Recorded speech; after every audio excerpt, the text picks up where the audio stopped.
Assalomu alaykum, hurmatli obunachi va kuzatuvchilarim. Barchalarga haydovchilik guvohnomasini o'qiyotgan hamyurtlarimizga imtihon markazlaridan eson-omon o'tib, a'lo baholarga topshirib, haydovchilik guvohnomasini olishlarini tilab qolamiz. Bugungi darsligimizda shablonlarni yechishni birgalikda yana o'rganamiz. Bu yerdan shablonlarni tanlaymiz. Yechilmagan 22-shablon. Belgilarga e'tibor beramiz. Albatta obuna bo'lib kuzatishda davom etinglar. Like bosib, qo'llab-quvvatlayotganlar uchun barchalarga rahmat. Savollarni o'qiyman. Sariq avtobusning haydovchisiga chorrahaga chiqishga ruxsat etiladimi? To'g'ri javob: taqiqlanadi.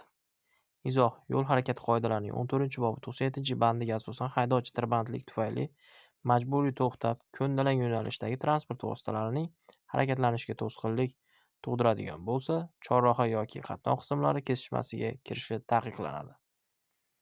To'g'ri javobimiz taqiqlanadi. Ikkinchi savol. Ruxsat etilgan harakatlanish yo'nalishiga ko'rsating. E'tibor beramiz. To'g'ri javob A va B. Izoh: yo'l harakati qoidalarining 1-ilovasi 4-bo'limining 9-xat boshiga asosan 4.1.1 belgisi yo'lning qismi boshlanishiga o'rnatilsa, unga yaqin chorrahagacha amal qilinadi. Belgi o'ng tomonda joylashgan hovli va boshqa yondosh hududlarga burilishni taqiqlamaydi. 4.1.1 harakatlanish to'g'riga. To'g'ri javob A va B.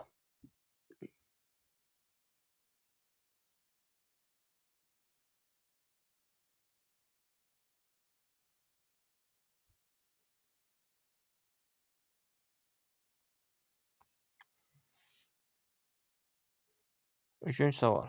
Qaysi belgi oyning juft kunlarida to'xtab turishni taqiqlaydi? To'g'ri javob 5. Qaysi belgi oyning juft kunlarida to'xtab turishni taqiqlaydi? To'g'ri javob 5. Izoh: yo'l harakati qoidalarining 1-ilovasi 3-bo'limining 34-xat boshiga asosan 3.30 oyning juft kunlarida to'xtab turish taqiqlanadi. 3.30 belgisi. To'g'ri javob 5. 4-savol. Bu yo'l belgisi nimani bildiradi? Faqat. To'g'ri javob faqat yo'l belgida ko'rsatilgan yoki yuqori tezlikda harakatlanishga ruxsat beradi. Izoh: yo'l harakati qoidalarining 1-ilovasi 4-bo'limining 24-xat boshiga asosan 4.7 eng kam tezlik faqat belgida ko'rsatilgan yoki undan yuqori tezlikka km/soat harakatlanishga ruxsat etilishini bildiradi.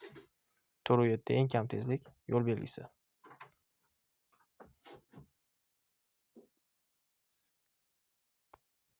5-savol. E'tibor beramiz.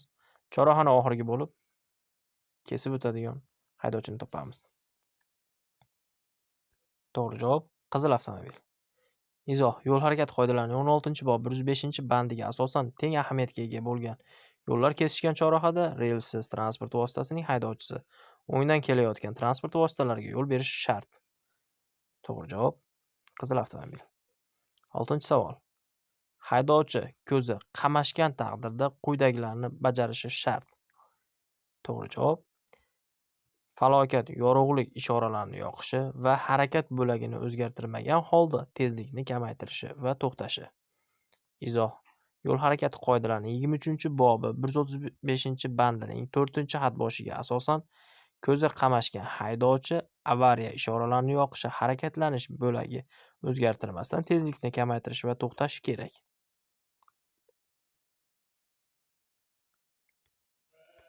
7-savol. To'xtash yo'li deb nimaga aytiladi? To'g'ri javob avtomobilda xavfning haydovchiga ma'lum bo'lgan paytida boshlab to'la to'xtashga qadar o'tilgan masofa. Izoh: to'xtash yo'liga haydovchining xavf-xatarsiz sezgan vaqtida boshlab transport vositasining butunlay to'xtagunga qadar yurib o'tgan masofa tushuniladi. To'xtash yo'li doim tormoz yo'lidan ko'proq bo'ladi. Chunki tormozlanish boshlanishidan avval transport vositasi haydovchisining reaksiya vaqti va tormoz uzatmasining ishlab ketish vaqtiga bog'liq bo'lgan masofadan o'tib oladi.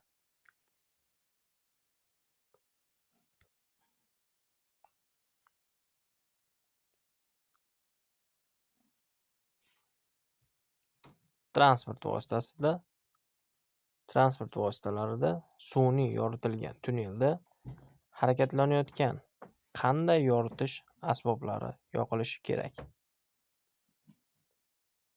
To'g'ri javob: uzoqni yoki yaqinni yorituvchi fara chiroqlari.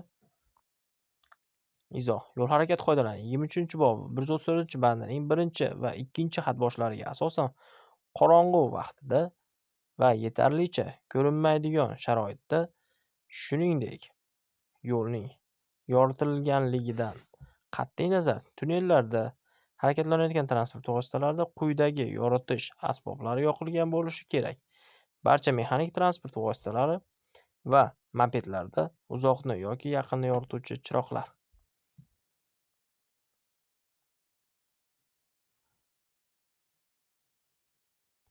9-savol. Avtomobilda tibbiyot qutupchasi qayerda saqlanishi lozim? To'g'ri javob: tayyorlovchi korxona tomonidan belgilangan joylarda berk holatda. Izoh: yo'l harakati qoidalarining 3-ilovasi 7-bo'limining 7-10 bandiga asosan tibbiyot qutupchasi o't o'chirgich transport vositalarini ishlab chiqarilgan korxona tomonidan belgilangan joyda mustahkam o'rnatiladi.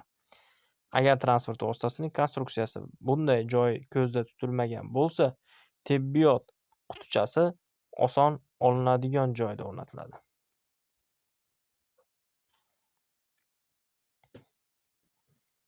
10-savol.